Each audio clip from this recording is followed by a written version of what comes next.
공인중개사와 한국공인중개사협회는 대부분 항소를 하게 되는데요.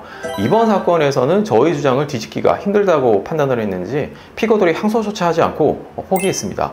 저희 의뢰인은 보증금을 단 한 푼도 받지 못할 상황이었었는데 무려 70%의 돈을 받게 되었습니다. 변호사 비용까지 모두 받게 되었습니다.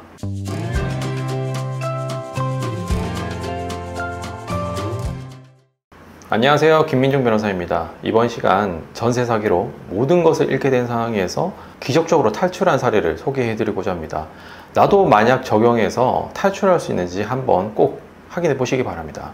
저희 의뢰인은 전세 사기 피해자였습니다. 의뢰인은 이 사건 빌라 전세 보증금 7천만 원, 2년 계약으로 전세 계약을 체결했었는데요. 전입신고하고 확정일자도 잘 모두 받았습니다. 당시 임대인은 법인이었는데 한 개의 호실만 갖고 있었던 건 아니고요. 건물 전체를 소유하고 있었습니다. 의뢰인이 전세 계약을 체결할 때 공인중개사를 통해서 계약을 체결했었는데요. 공인중개사는 선순위 근저당권이 걸려있기는 하지만 건물 시세에 대비해서 근저당 금액이 적기 때문에 아무런 문제가 되지 않는다고 설명했습니다. 호실이 약 100호실 가량 됐었고 한 호실당 시가가 약 1억 1천만 원 정도 했었기 때문에 임대인은 110억 정도를 주고 건물을 매수했고 근저당권이 잡혀있긴 하지만 30억 정도에 불과하다. 만약 경매로 넘어가게 되더라도 의뢰인이 보증금 반환받을 것에는 아무런 문제가 없을 것이다. 이렇게 이야기를 한 것입니다. 의뢰인은 중개사의 말을 믿고 보증금 반환받는 것에 문제가 없다라고 생각을 하고 전세 계약을 체결하게 된 것이죠.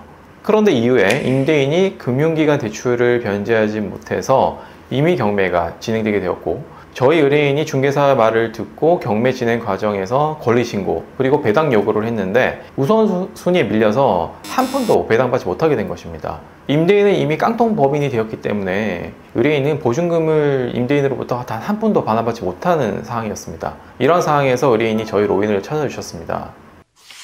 상담을 해본 결과 이미 임대인은 돈이 없어서 돈을 회수하기가 힘든 상황이었습니다. 그런데 공인중개사가 명확하게 설명을 잘못한 부분이 있었고 공인중개사가 공제보험도 가입이 되어 있었다는 것을 파악을 했고요. 최소한 수천만 원의 손해배상은 분명히 받을 수 있을 것이라고 판단을 했습니다. 공인중개사와 한국공인중개사를 상대로 소송을 제기하게 되었습니다. 저희 주장은 이랬습니다. 공인중개사는 부동산의 시세, 임대차 보증금의 회수 가능성, 임대인의 보증금 반환 능력에 대해서 확인하고 설명을 해야 할 의무가 있는데 이러한 의무를 다하지 않았다. 그리고 의뢰인에게 그릇된 정보를 제공해서 선량한 관리자의 주의로 신이 성실하게 중개할 의무를 위반했다라고 주장을 했습니다. 중개사는 자기가 반드시 설명해야 할 의무가 있는 것은 아니고 그리고 참고사항 정도로 이야기했다. 그리고 단정적으로 이야기하지 않았다. 이렇게 항변했습니다. 그러나 법원은 결국 저희 주장을 모두 받아들였고요. 공인중개사, 한국공인중개사협회를 상대로 책임을 모두 인정하였습니다. 법원의 판단은 이랬습니다. 공인중개사와 의뢰인의 법률관계는 민법상 위임관계인데 중개사는 선량한 관리자의 주의로 중개 대상물의 권리관계 등을 조사, 설명을 해야 하고 중개 의뢰인에게 또 확인을 시켜줄 의무가 있다. 중개사가 직접 조사 확인해서 설명할 의무가 없는 사항이라고 할지라도 계약 체결의 중요한 부분이라면 의뢰인에게 그릇된 정보를 제공해서는 안 된다는 것이죠. 그릇된 정보를 진실인 것처럼 그대로 전달해서 의뢰인이 이를 믿고 계약을 체결하게 하였다면 신의성실 의무를 위반한 것이라고 판단을 했습니다.